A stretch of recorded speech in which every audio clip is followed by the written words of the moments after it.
This is a redwood fence. And this is a redwood fence.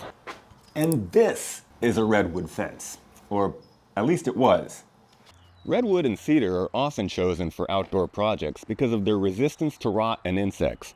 But aside from that, it carves beautifully and is soft enough for a DIY or hobby machine to cut like butter. And I get it all for free. You heard that right. Every year, tons of aging redwood fences and decks are torn down and thrown in the landfill, all because the wood has aged a bit and oxidized and formed that silvery patina. That looks old.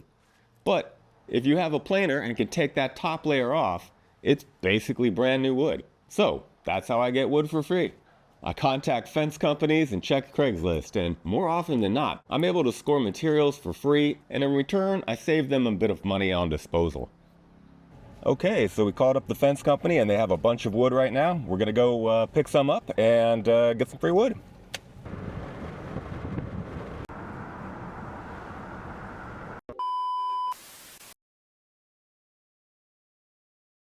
All right, so we're back and mission accomplished. We've got the truck bed loaded up, got a few fence panels and some other odds and ends boards up there. So let's get this thing unloaded and we can get back to it. All right, we got a nice piece of wood here. Phrasing. About 3/4 of an inch thick. To get this processed, what we're gonna do is plane down one side. Let's get to it.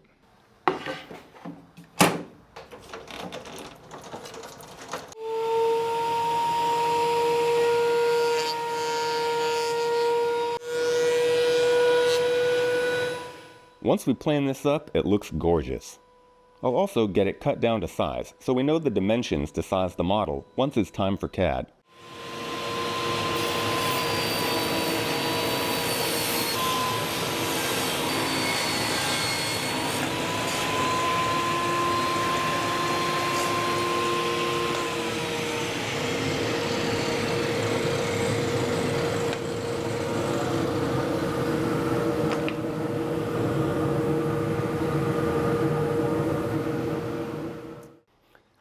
Then we can head online using the website map2stl.com. It's free and allows you to generate a 3D topographic model of any place on Earth. I picked Mount Diablo in nearby Danville.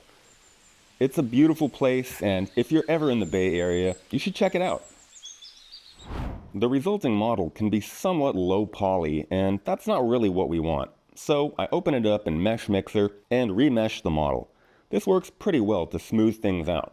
This is as easy as hitting Control-A or Command-A on a Mac to select everything and then clicking the Remesh option in the Edit menu. Once you click Accept, you can see the form looks a bit smoother and high-res. Okay, time out. I used map2stl.com when I was doing this project, so that's why I showed that. But since I've found map2model.com, which is just way better in terms of features and the quality of the model it produces. If you're interested in making your own topographical models, I recommend map2model.com. It's crazy. Anyways, that's the one I recommend, even though that's not what I used in this video. Okay, back to it. Once we have our model, we can move on to CAM. I'm using Fusion 360, so I'll just import the model and size it for the stock that I have. Then over to the Manufacture tab. I'm going to use an 1/8 inch upcut bit for 3D adaptive clearing, and then switch to a 0.5 millimeter radius tapered ball nose and a scallop toolpath for the details.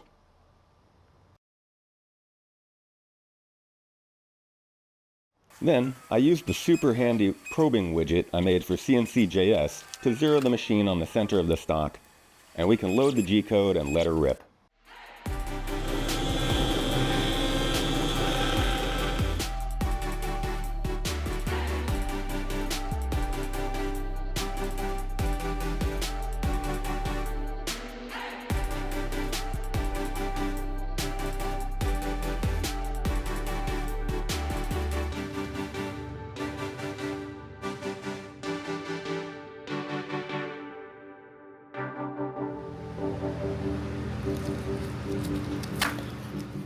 Not too shabby.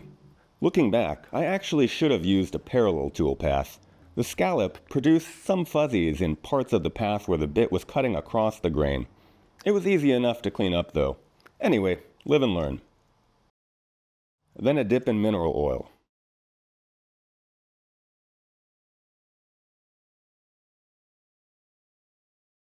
Wow, am I right? It just makes the wood pop. Okay, it's the next day, and as you can see, all of the oil has absorbed into the wood, and my God, that is just beautiful. Looks super velvety and rich.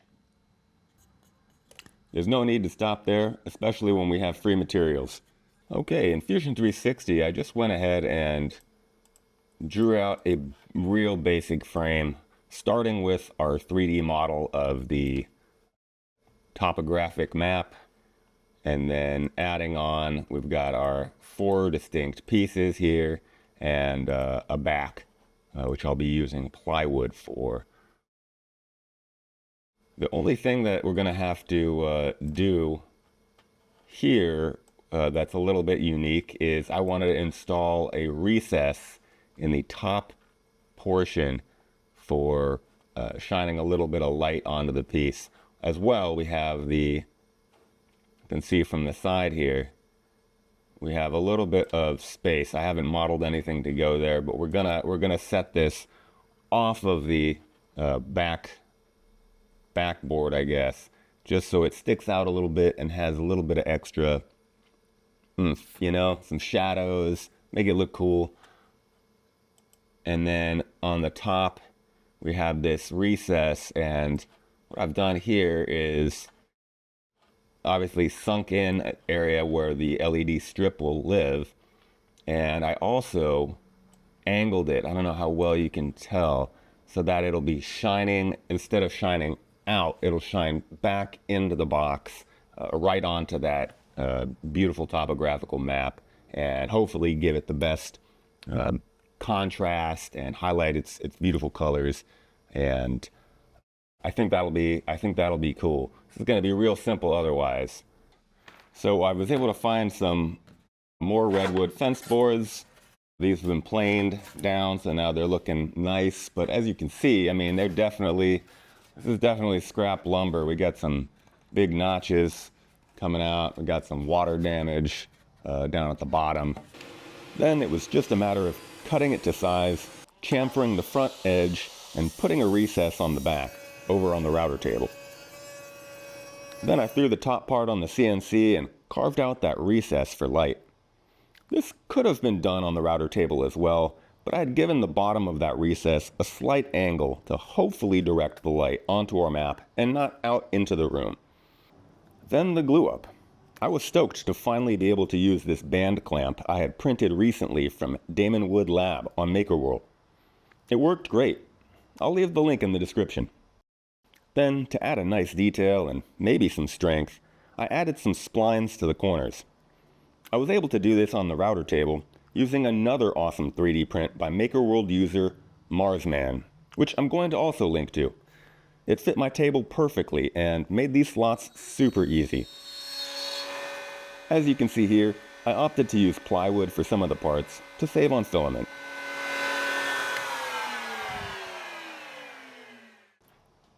Then I glued in some lighter colored redwood strips.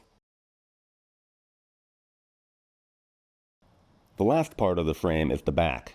For this, I used some 1/8 inch plywood, which is technically not free, but I had it laying around, so free for me. You keep using the word. I don't think it means what you think it means. I stained this with ink and gave it a coat of spray-on clear. I also sprayed a clear coat on the frame too while I was at it. The final step was to cut the LED strip and drill a hole to route the wires. To accompany the carving, I designed a small label which I engraved on some cardstock with the Wizmaker Wand Mini. This was totally optional. I definitely could have printed this information using a regular printer, but I really like this little machine. Now I just have to mount the carving. CA glue and some wooden spacers do the trick. Now for the moment we've all been waiting for, plugging in the light.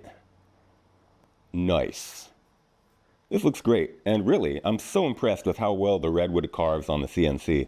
Seeing this finished piece, it's hard to believe that this beautiful, detailed carving and its custom frame came from wood that was literally headed for the trash. That's the real win here. Finding value in scrap and giving it a second life. For all of the links for the tools I used, from the topographical model to the Maker World 3D prints, everything I've mentioned, it's all down in the description below. Thanks for watching, and I'll catch you in the next project. Don't forget, keep creating.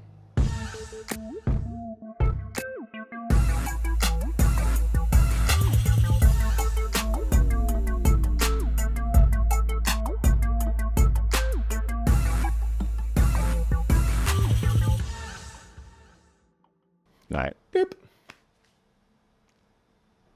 Yeah, probably fine. It's probably good.